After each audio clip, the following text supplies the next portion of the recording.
Oh, welcome back, friends. You know her, you love her, because she always brings the best sweet little babies. Carol Glazer with HavaHeart Animal Rescue. So good to see you. How are you? It's good to be here. I'm well. Rainy day, but what a great place to be. I know.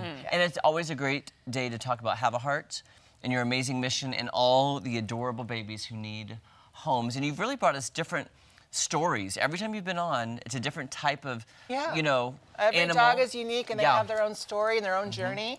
Yeah. Okay, so tell us about who is this? This is Benson. Okay, Benson, you gotta look at the camera, honey, because you gotta look at that. Benson came in as a stray, so we don't know his background before that, but he's the friendliest fellow. We think he's about 8 years old, and he's fully potty trained, he's fully vetted. He loves men and women and kids and dogs and cats, and there's nothing wrong with this dog. He's fantastic. I can't believe he was a stray. I know. We wish they could talk and tell the story. Right? Yeah, And just for say, sure. Hey, this is what's going on. Oh, for sure. Okay, so you basically said he can fit into almost any living situation, a good living situation. Yes. He does seem to be cuddly, too. He's super cuddly, super soft, non-shedding. Oh, which is great. On shedding, okay. Yeah, so I think he's probably Havanese predominantly, maybe some Catone. So yeah, he was a stray, and so one of the first things we do is we check for a microchip, and unfortunately he did not have one. Okay. So if you don't mind, I'll talk a little bit about microchips. Yes, please. Okay. So important. Yeah, so ID on your dog. Externally first and foremost, like having a tag with your phone number. That's where people are going to look first, and it's the easiest for anybody that finds your dog, right, to call a phone number.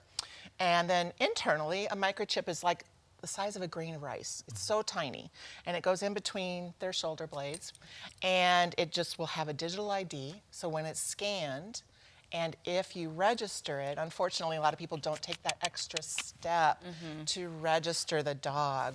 We find dogs with chips, but they lead to a dead end. Oh, that's so the be worst. sure to register the dog, and if you move, you need to update that registry so that we can get those dogs back to their owners. So. And did you say you're having an event, a microchip event? Yes. Thanks for mentioning that. At the end of this month, on the 29th, at Earthwise in Ozark, I guess it's a new pet store, we're going to have an event where we will microchip your dog for $20, which is a great price.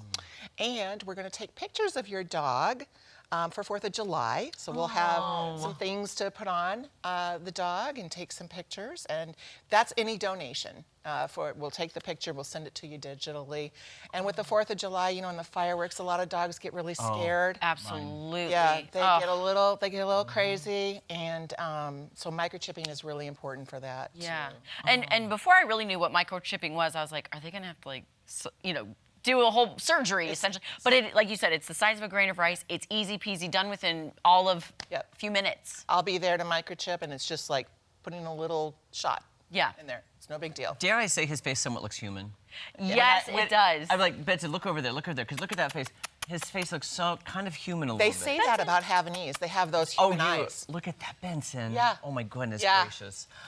So another thing I was curious about too, when I was putting your mic on, I said, oh, he has 2 leashes. And you said this kind of a story with 2 leashes. Yeah. We kind of automatically double leash our dogs. We do get a lot of dogs from puppy mills, and they're usually skittish and have a big flight risk. So when we double leash, one is on a harness, one is on a collar, and we ask people to walk their dogs with the leashes in either hand, and that's because if you drop one, you've got the other.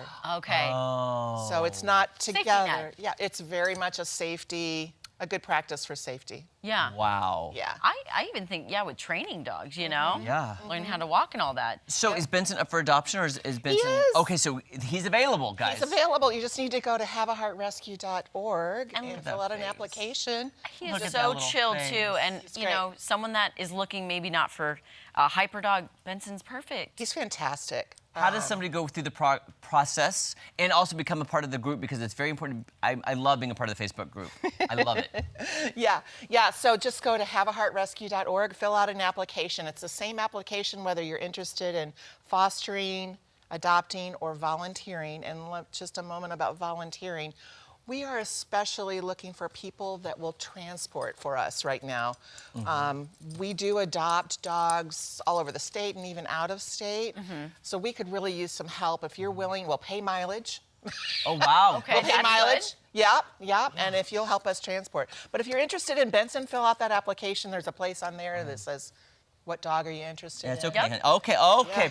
All right, you guys. We got lots of amazing contests going on that you can enter, and we'll tell you all about them coming up after this.